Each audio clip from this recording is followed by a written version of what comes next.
gelen oğle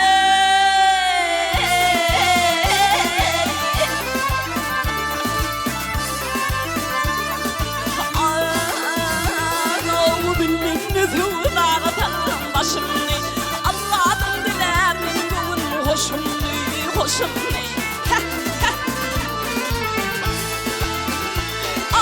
Uçurdum kolumdan şunlar kuşumni vay kuşumni Terim vurvan tedegenin oğle nadim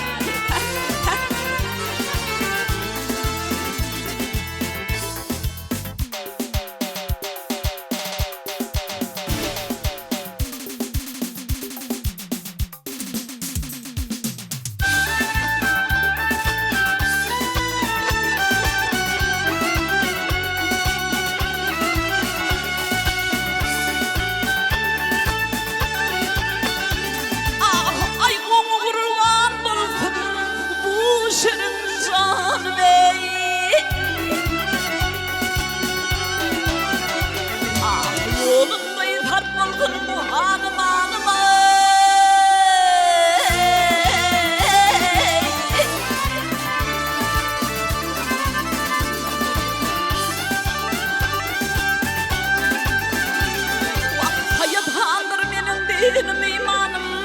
benim kurban tede gelen oğlum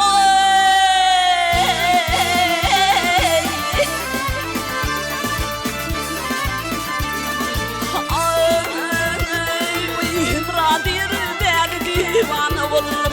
Şundaydan bilen hargar oğlum ben tanım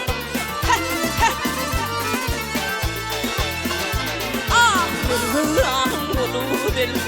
Kalma misalim canım kurban tedeminin oğlu inaderim